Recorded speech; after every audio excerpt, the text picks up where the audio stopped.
ये है Vladimir Lenin की मूर्ति। भाई बहुत बड़ी मूर्ति है ये। बर्फ की बड़ी बड़ी सीलियाँ लेके कुछ न छोटे छोटे मॉन्यूमेंट से बना रखे हैं। हाथ गर्म करने के लिए मशीन लगा रखी है। और यहाँ पे ये है नीचे नदी का पानी और ऊपर हो रखा है स्नोफॉल। नदी के ऊपर चलना या फिर गाड़ी चलाना सेफ नहीं है। और मैं उधर भाई बर्फ की चादर के साथ खेल रहा था।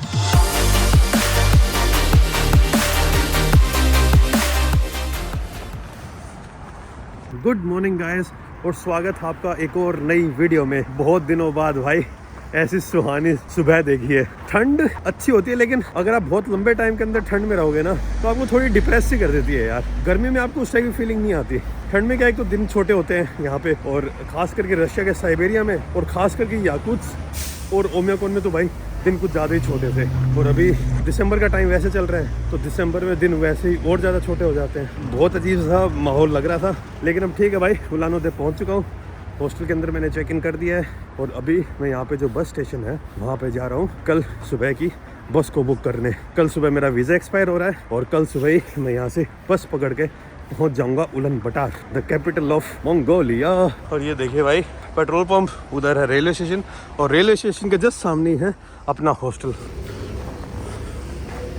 देखिए भाई ये है मेरा हॉस्टल। जो मेरी मंगोलिया की टिकट है वो हो चुकी है। मेरे पास जो रशियन रूबल बचे हुए थे वो थोड़े बहुत तो हैं लेकिन शायद वापस काम में आ जाएंगे। तो ये है भाई मेरी मंगोलिया की टिकट। मंगोलिया के अंदर है ना पूरी एक आपको बुकलेट मिलती है टिकट में। ये देखिए ये सांगवान दीपांशु, ये टिकट है भाई 3000 रूबल की पड़ी है मुझे उलान उदय से लेके उलान बटार तक। कल शाम को मैं उलान बटार पहुंच जाऊंगा। ये मेरे पास अभी जो रशियन कैश है वो दिखाता हूँ आपको। काफ़ी पड़ा है भाई अभी मेरे पास। कुछ डेटा अपलोड कर रहा हूँ वीडियो वाला। मैं आपको ट्रेन की टिकट दिखाना भूल गया था। ट्रेन वाला भी यार एक लफड़ा ही हुआ था। मस्त अलग अलग तरीके से मैं ट्रेन पकड़ के आया हूँ। ये ट्रेन थी मेरी कहाँ से ना स्कोवर्दिनो से चिता तक, जहाँ पे मैं बैठा था सेकंड क्लास के अंदर। और ये टिकट पड़ी थी मेरी कितने की 4575 रूबल की, लगभग 4000 रुपये की मान लीजिए ये वाली। और ये मेरी दूसरी टिकट, ये है चित्ता से उलान उदे। ये देखिए दोनों में जो ट्रेन है ना वो सेम है, पोयाज्द 009।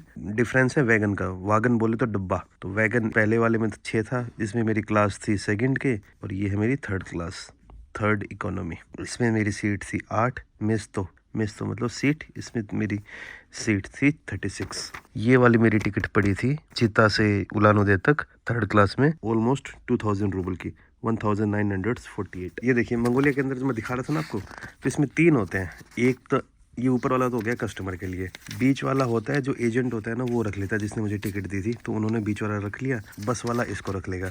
मेरे पास सिर्फ ये बचेगी। तो मंगोलिया में आप कहीं पे भी जाओगे इसी टाइप की आपको टिकट्स मिलेंगी। अलग टाइप का माहौल है। और इस टिकट के मेरे लगे 3000 रूबल। अभी बस 10 से 15 मिनट बाद मैं उलान उदे के बाहर घूमने निकलूँगा।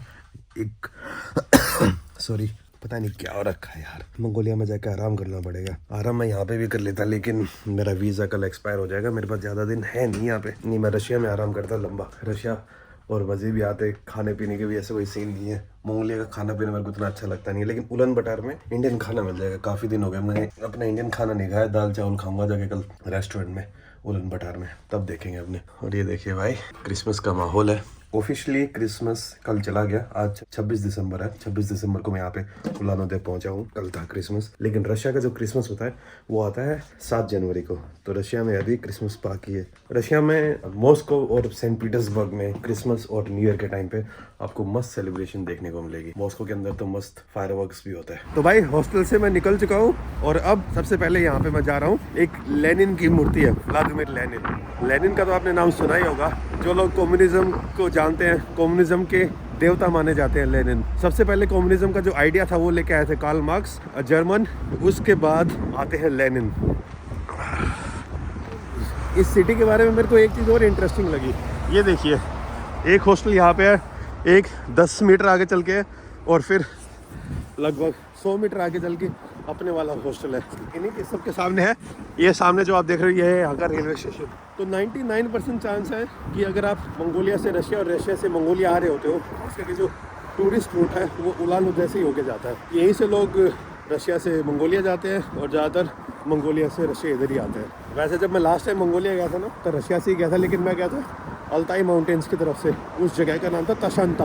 मैंने वहाँ से बॉर्डर क्रॉस किया था। तो अभी मैं जा रहा हूँ लेनिन की उस मोन्यूमेंट के ऊपर।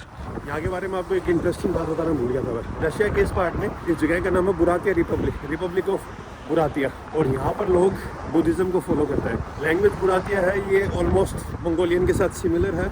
और यहाँ के जो मॉन्क्स हैं वो अपने इंडिया में जाके काफ़ी एजुकेशन लेके आते हैं। जो मंगोलियन आर्मी की ड्रेस और वो गार्ड होता था ना, एकदम वैसे के वैसे ही वो पहन के दिखा रखे हैं।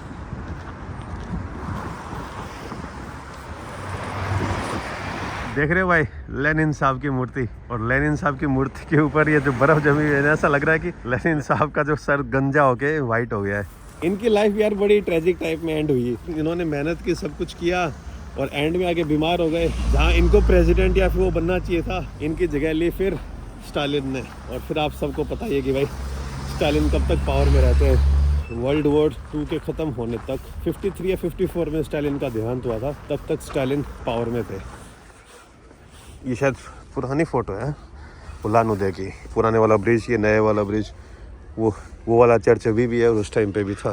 ये शायद यहाँ का सेंट्रल सेक्रेटेरिएट टाइप बिल्डिंग लग रही है मुझे। और ये देखिए, ये भाई साहब Vladimir Lenin, Bolshevik revolution, Bolshevik party के मेन करता धरता। 9th क्लास में से आपने रशियन रेवोल्यूशन चूज़ किया था, फ्रेंच रेवोल्यूशन चूज़ किया था? हमारी जो टीचर थी उन्होंने फ्रेंच रेवोल्यूशन पढ़ाया था। French revolution broke out on 14 July 1789, Louis 16। याद आप लोगों को? ये जो वे दिख रहा है, ये जो अभी रशिया यूक्रेन वॉर चल रही है उससे रिलेटेड दिख रहा है मेरे हिसाब से, स्लावा रसिया करके। ये है व्लादिमीर लेनिन की मूर्ति। भाई बहुत बड़ी मूर्ति है ये। मुझे लग रहा है कि मैं लेनिन साहब की जो यहाँ पे ये मूर्ति का डिस्क्रिप्शन है ना, इसकी नाक के बराबर हूँ। बहुत बड़ी मूर्ति है। और इधर एक बड़ा सा क्रिसमस ट्री लगा रखा है। ये देखिए, बर्फ़ की बड़ी बड़ी सीलियाँ लेके कुछ न छोटे छोटे मोन्यूमेंट से बना रखे हैं। ये मेरे हिसाब से इतनी बड़ी बड़ी सीलियाँ लेके आते हैं, इनके ऊपर जो आर्टिस्ट होते हैं ना, वो कार्विंग वार्विंग का काम करते हैं। अभी नया साल आ रहा है और क्रिसमस भी आ रहा है। रशियंस का 7 तारीख को क्रिसमस है और 5-6 दिन बाद ही न्यू ईयर है। उन सारी चीज़ों की तैयारियां चल रही हैं यहाँ पे। भाई बर्फ़ है प्योर। और जो उधर वो आपको कार्विंग्स दिख रही है ना, वो भी सब बर्फ़ की मोटी मोटी सिलियाँ है, उनको कार्व करके ये रशियन में कुछ लिखा हुआ है। ये देखिए, बुरात्स्की, ये अब आगे मुझे समझ नहीं आ रहा। 2024। भाई यार ये चीज़ तो है ठंडे इलाकों में। अब देखो बाहर -15 है। ये बर्फ़ की सिलियाँ जब तक गर्मियाँ नहीं आ जाएंगे तब तक एक पिघलने वाली है ही नहीं, कुछ भी कर लो चाहे। можно? Это как? Жарко? Тепло там, руки греют. тепло? ये भाई हाथ गर्म करने के लिए। अरे हाँ। Здравствуйте. Как дела? Хорошо. हाँ भाई, हाथ गर्म करने के लिए मशीन लगा रखी है यार यहाँ पे। ये बड़ा मस्त सिस्टम है। इसके अंदर दो और नीचे से है ना वो ब्लोअर चल रहा है और मस्त तरीके से आपके हाथ गर्म कर देगा। बस पंगा ये है कि ये सिर्फ एक ही लगा रखी, कम से कम 2-3 तो होनी चाहिए थी। मेरे हिसाब से सेलिब्रेशन अच्छी खासी होंगी। मेरे को होना चाहिए था यार यहाँ। रशिया में है ना, और कुछ सेलिब्रेट हो ना हो, न्यू ईयर बहुत अच्छे तरीके से सेलिब्रेट होता है। और ये आप देख सकते हो, उलान उदय कोई इतनी बड़ी सिटी नहीं है, फिर भी यहाँ पे अच्छी खासी तैयारियां हो रखी है। उधर बीच में बड़ा सा क्रिसमस ट्री लगा है। इधर बर्फ की सिल्लियों के ऊपर अलग अलग टाइप की कार्विंग की जा रही है। हाँ मेरे हिसाब से कंफर्म हुई है, सेंट्रल सेक्रेटरीट है यहाँ पे। सामने लेनिन भाई साहब की मूर्ति लगी है और इधर ये कार्विंग करके बीच में बच्चों के खेलने के लिए जगह बना रखी है। और न्यू ईयर के टाइम पे शायद यहाँ पे दबा की आतिशबाजी होगी। आतिशबाजी बोले तो फायरवर्क्स। ये देखिए, ये एक ड्रैगन सा बना रखा है, हाथ ना चिपक जाए कहीं। भाई अलग टाइप की बर्फ लग रही है, उतनी ठंडी नहीं लग रही हाथ लगा रहा हूँ तो। बच्चे भाई मस्त एंजॉय कर रहे हैं यार।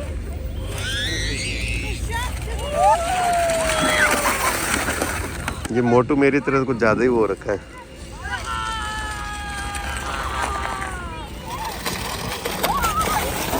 पका।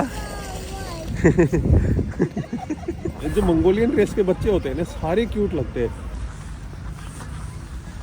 ये एक साइड का पब्लिक स्क्वायर हो गया और ये पब्लिक स्क्वायर के दूसरे साइड की बिल्डिंग, पूरा का पूरा रशियन सोवियत। और ऊपर देखिए वो सोवियत टाइम वाला सोवियत स्टार अभी भी लगा हुआ है। सोवियत, यूरोपियन, रशियन, सारे के सारे जो आर्किटेक्ट है इसके अंदर मिक्स है।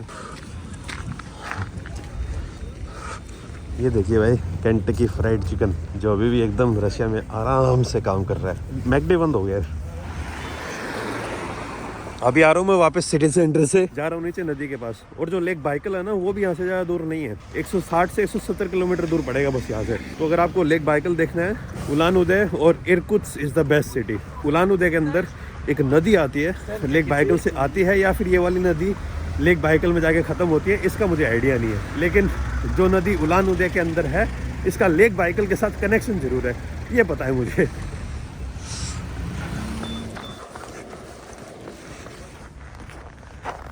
ये देखिए यार, व्यू शानदार लग रहा है ना एकदम, यहाँ से एकदम स्ट्रेट, और फिर धीरे धीरे जो आगे वाला स्क्वायर है ना, वो ऊपर चढ़ गया है थोड़ी हाइट पे। अलग ही टाइप की फीलिंग आ रही है। थोड़ी सी आगे जाके रास्ता खत्म हो जाता है और यहाँ से स्टार्ट हो जाती है ये वॉकिंग स्ट्रीट, जहाँ दोनों तरफ एकदम पुराना यूरोपियन आर्किटेक्ट।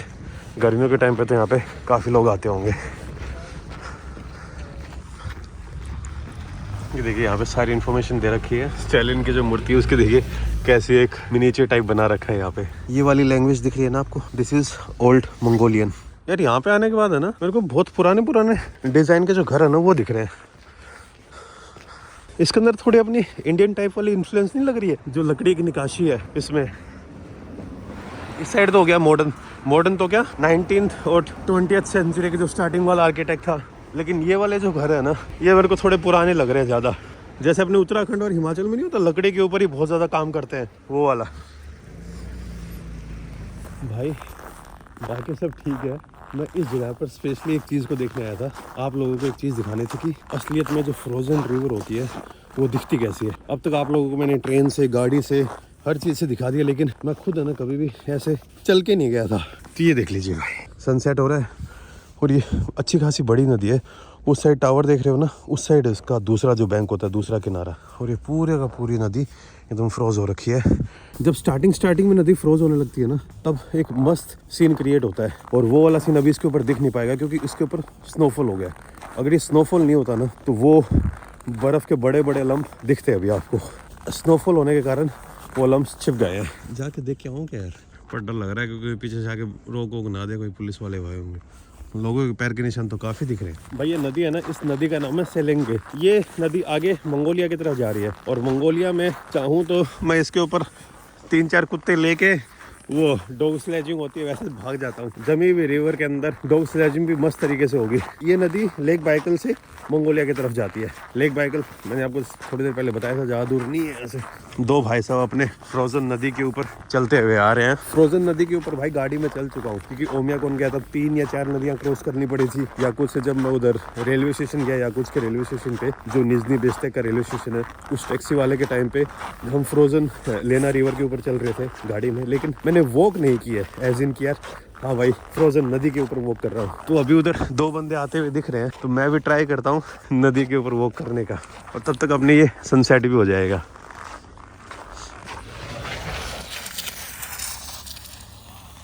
मस्त है भाई। ये तो ऊपर से स्लिप होके आते हैं, नीचे बर्फ ऑलरेडी है साथ देने के लिए। ये लीजिए भाई साहब, स्वागत है आपका जमी हुई नदी के अंदर। और अब भाई मैं भी वॉक कर रहा हूँ फ्रोजन रिवर पे। ये फ्रोजन रिवर के अंदर से सनसेट, उस साइड गांव, और इधर मेन सिटी सेंटर। नहीं तो भाई मैं सोच रहा था अगर बर्फ़ को थोड़ा नीचे ऐसे ऐसे करते जाए तो मुझे नीचे का जो माहौल है, वो जो एकदम ग्लास टाइप बर्फ़ होती है, वो दिखेगी क्या? नहीं लग रहा दिखेगी। हाँ भाई दिख रही है, ये देखो,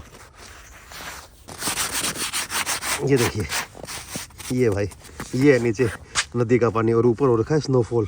मस्त लग रही है ना भाई, पूरी कंप्लीटली फ्रोजन रिवर। नीचे से ऐसा नहीं है कि नदी बंद हो गई है, कम से कम ये मान लीजिए 5 से 6 फीट की चादर होगी ज़्यादा से ज़्यादा। उसके नीचे से अभी भी जो पानी हो बह रहा है, बस अभी दिखेगा नहीं। मछलियाँ अभी भी नीचे सर्वाइव कर रही हैं इस बर्फ़ की चादर के नीचे। कंप्लीटली जो रिवर की गहराई है ना, वहाँ तक नहीं जमी है नदी अभी, और वहाँ तक जमने के लिए तो भाई बहुत एक्सट्रीम से भी एक्सट्रीम टेम्परेचर चाहिए। जो ओमियाकोन में भी नदी है ना, वो भी पूरी तरीके से नहीं जमती है नीचे तक, ऊपर बर्फ़ की चादर हो जाएगी। देखो अंदाज़ा लगा रहा हूँ कि कितनी मोटी चादर है, 1 फीट 2 फीट 3 फीट, पर 3 फीट की तो बहुत ज़्यादा हो जाती है। चलो मान लेते अपनी 3 या 4 फीट की हो गई। उसके नीचे तो पानी रहता ही है ना।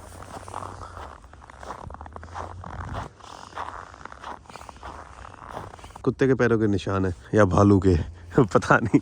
सनसेट हो गया है और अब बस मैं भी चलने वाला हूँ अपने हॉस्टल की तरफ। एक बार आपको वापस से दिखाता हूँ स्नो की चादर वो कितनी है। भाई मस्त है ना यार, क्या तगड़ा फिनोमेना है नेचर का, सब जमी हुई है भाई।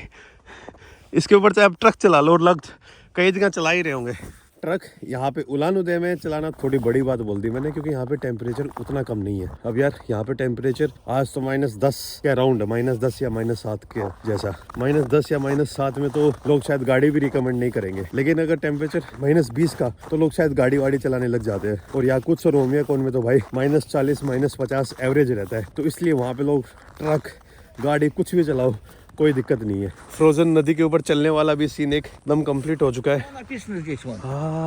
Вон, видите? आने पिशकोम। Тоже нельзя. Вообще нельзя пока ходить. अरे भाई मैंने ध्यान नहीं दिया। ये जो अंकल और आंटी है ना, इनसे मैंने पूछा कि यार क्या हाल है, कि अभी गाड़ी लेके जा सकते हैं नहीं लेके जा सकते। तो उन्होंने बोला कि ये जो बोर्ड लगा हुआ है ना, इसके ऊपर लिखा हुआ है कि अभी नदी के ऊपर चलना या फिर गाड़ी चलाना सेफ नहीं है, क्योंकि इधर से तो नदी ढंग से जम चुकी है, लेकिन उधर जो आपको सामने वाला पार्ट दिख रहा है ना, अगर मैं थोड़ा जूम करके दिखाऊं, वहाँ पे नदी अभी ढंग से जमी नहीं है और आप अंदर जा सकते हो।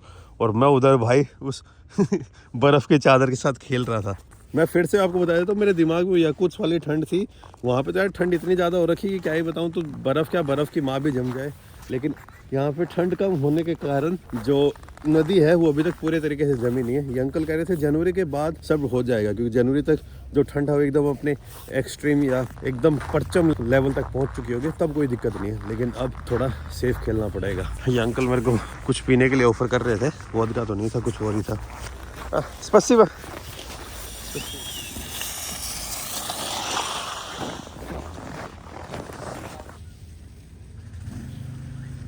उधर बच्चे आइस स्लेजिंग कर रहे हैं, इधर ये एक बड़े से क्रिसमस ट्री के ऊपर मस्त लाइट लगा रखी है, और इधर वापस से जो वो बर्फ़ की बड़ी बड़ी सिल्लियाँ होती हैं उनके ऊपर नक्काशी करते हुए खुरेद के 2024 लिखा हुआ है। उधर एक बड़ा सा ड्रैगन बना रखा है। ये है भाई एक सेंटर। और अभी रशिया के अंदर जो पेट्रोल है उसका प्राइस चल रहा है भाई 50 रुपये पर लीटर। रशिया के अंदर अगर आपको अभी पेट्रोल की गाड़ी रखनी है ना, तो बहुत सस्ती पड़ेगी। वो रेलवे स्टेशन हो गया, रेलवे स्टेशन से ये ब्रिज लेके क्रॉस करके मैं पहुंचा था सुबह सुबह मेरे इस हॉस्टल में, और अब वापस से आ गया हूँ मेरे हॉस्टल में। ये है मेरा हॉस्टल, क्लीन हॉस्टल, बड़ा मस्त सा नाम है, क्लीन हॉस्टल। भाई हॉस्टल में आ गया हूँ वापस, और मेरे को याद भी नहीं है मैं लास्ट टाइम नहाया कब था। शायद ओमियाकोन जाने से पहले, ओमियाकोन से आने के बाद नहाया था मैं याकुत्स में। लास्ट मान लीजिए 5 दिन हो गया मुझे नहाए हुए। और अब मंगोलिया जाके पता नहीं क्या होगा क्या नहीं होगा। कल सुबह की बस है और मुझे कपड़े भी वॉश करने हैं। चलो अब नहा के आप लोगों से मिलता हूँ। ये देख रहे हो भाई, यहाँ से जितने भी गंदे कपड़े थे ना, सब मैंने वॉशिंग मशीन के अंदर डाल दिए हैं। अभी इधर कपड़े धुल रहे हैं, ये यूज़ करने के बाद मैं ड्रायर यूज़ करूँगा, कपड़े इसी में सूख जाएंगे और सुबह सुबह जल्दी से निकल जाऊँगा। बाकी ये देखिए भाई बुरातिया के बारे में, यहाँ पे इस टाइप के टेंपल है। ये टेंपल तो बहुत दूर था, इसमें जाना चाहता था मैं, अगली बार जाऊँगा। जैसे अपने स्पीति वैली में एक मोंग की मम्मी नहीं मिली थी, एकदम अच्छी कंडीशन में मिली थी, सेम एक बुद्धिस्ट मोंग की मम्मी यहाँ पे भी मिली थी। ये देखिए 1927 में। Scientist say that his hair and nails are still growing. Pray the Sanskrit mantras, इसमें तिब्बतियन में मंत्र लिखे हुए हैं। और feel the state of calmness and nirvana. इधर गौतम बुद्ध। रशिया के अंदर भी काफ़ी अच्छी डाइवर्सिटी है अगर कोई ढंग से देखना चाहे तो। भाई कपड़े धुल चुके हैं और अभी वो ड्रायर के अंदर सूख रहे हैं। रूम में एक भाई और आ गए हैं, मुझे लग रहा था मैं अकेला हूँ। मेरा सामान देखिए और भाई का देखिए, भाई ने पूरा ऑर्गेनाइज करके रखा हुआ, मैंने इधर उधर सब कुछ बिखेर रखा है। लेकिन कोई नहीं, 10-15 मिनट में मेरा भी सारा सेट हो जाएगा। सारे सिक्के जितने भी थे मेरे पास सब निकाल लिए हैं ये रशिया के। मेरे दिमाग में ना एक आइडिया आ रहा है। आप में से कई ऐसे बंदे हैं जिनको सिक्के और करेंसी इकट्ठा करने का शौक होगा, और या फिर पोस्ट कार्ड इकट्ठा करने का शौक होगा। मैं एक दिन ऐसे शुभम के साथ डिस्कस कर रहे थे, तो क्यों ना हम एक वेबसाइट बनाएं जिसके ऊपर आप लोग ऑर्डर कर सको। हम किसी भी कंट्री में जाएं, जिससे कि भाई अगर मान लो मैं रशिया में हूँ या फिर अफ्रीका में किसी कंट्री में हूँ, और आपको उस कंट्री की करेंसी चाहिए, मान लो कि आपको 100 रुपए का नोट चाहिए एक किसी कंट्री का और वो इंडिया के 100 रुपए के बराबर ही है, तो उसमें मैं 100 रुपए के नोट को 120 या 130 में बेच दूंगा यार, मेरे हैंडलिंग चार्जेस हो जाएंगे और आपको करेंसी मिल जाएगी। तो बताना अगर आप इस चीज़ों में कोई इंटरेस्टेड हो तो नीचे कमेंट करके बताना कि हाँ यार आप इन चीज़ों में इंटरेस्टेड हो, या फिर वहाँ से कोई पोस्ट कार्ड लेके आ गया, कोई मैग्नेट लेके आ गया, बताना आप। ठीक है, कपड़े भी ड्राई हो गए हैं, ड्रायर में से एकदम सही गर्म हो रखे हैं। मेरे को लग रहा है कि वो आयरन करने की जरूरत ही नहीं पड़ेगी, सीधा इनको फोल्ड कर दूंगा। वैसे नॉर्मली मैं आयरन करता भी नहीं, यार इतना टाइम नहीं होता ट्रैवलिंग के टाइम पे कि आयरन भी करो। अगर ढंग के होटल में रुकता हूँ ना तब करवा लेता हूँ, वरना मैं खुद नहीं करता। ये देख लीजिए भाई, सारा सामान पैक कर दिया है, सब सेट हो गया। इस वीडियो को मैं यहीं पे ख़त्म करने वाला हूँ क्योंकि अब कुछ है नहीं, बचा नहीं है। बाकी ये बात बोलनी पड़ेगी कि इस ट्रिप में रशिया ने मेरे को बड़े प्यारे एक्सपीरियंस दिए। आज तक कभी हुआ नहीं है मेरे साथ ये रशिया के अंदर कोई गंदे एक्सपीरियंस हुआ। ये एक टैक्सी वाले भाई ने ना थोड़ा स्कैम टाइप माहौल कर दिया था, और अब मुझे लग रहा है मैंने पैसे दे दिए ना। वो एक भाई ने कमेंट किया था कि यार कुछ भी कर दे, पैसे नहीं देने चाहिए था, आप देखते क्या वो क्या कर सकता है। अब पंगा पता है क्या है, जो मेरे मोटे वाले कपड़े थे ना वो उस टाइम उस बैग में थे। चलो ठीक है, मैं बोल देता कि ये बैग ले जा, लेकिन अगर मोटे वाले कपड़े अगर वो बंदा लेके चला जाता तो जब वो ओमियागोन जा रहा था तो मेरी और हालत ख़राब हो जाती। इसीलिए भाई वो कपड़े मेरे लिए बहुत इंपॉर्टेंट थे, मरता मैं वहाँ पे उन कपड़ों के बिना। तो टैक्सी वाले को ये नहीं बोल सकते थे कि भाई तू मेरा बैग ले जाओ। लेकिन उसके अलावा मेरा कोई भी ऐसा बैड एक्सपीरियंस नहीं था। जितने भी लोग मिले जिनके साथ मैं रुका, खास करके आपको छोटी बच्ची याद है मिलाना, तानिया जो मेरी काउच सर्फिंग होस्ट थी, उनकी बेटियाँ बड़ी प्यारी, उनके साथ भी मेरा बहुत अच्छा एक्सपीरियंस था। फिर जब मैं ओमियाकोन में जो फ्यूजर सर थे जिनके घर पे मैं रुका था, और जो उनकी बेटी थी छोटे वाली दरीना, उनके साथ भी मेरा बहुत प्यारा एक्सपीरियंस। हर जगह मुझे तगड़े एक्सपीरियंस मिले, बहुत प्यारे। हाँ, ये जो एंड में मैंने गलती की बिना कैप लगाए 30 से 40 सेकंड के लिए बाहर जाने की, जिसके कारण से जो खांसी है मेरी अभी तक जा नहीं पा रही है। 11:15 हो गए, सुबह 6 बजे उठ के मुझे निकलना पड़ेगा बस स्टैंड के लिए। तो जो साइबेरिया की सीरीज़ है यहीं पे ख़त्म होती है। तो बस भाइयों, इस वीडियो में इतना ही। उम्मीद करता हूँ ये वीडियो आप लोगों को पसंद आई होगी। मिलता हूँ आपसे नेक्स्ट वीडियो में, तब तक खुश रहिए, आबाद रहिए, keep travelling and keep enjoying your life. Next video में आप देखने वाले हो मेरा रशिया से लेके मंगोलिया में उलन बटार तक का सफ़र, जिसमें मैं बस के थ्रू ट्रैवल करूँगा। एंड आई थिंक लाइफ में पहली बार होगा कि मैं बस के थ्रू बॉर्डर क्रॉस करने वाला हूँ। ट्रेन से मैंने किया है, हिचहाइकिंग से किया है, फ़्लाइट से तो हमेशा करती है, बस से शायद ये मेरा फर्स्ट टाइम होगा कि मैं बस के साथ बॉर्डर क्रॉस कर रहा हूँ।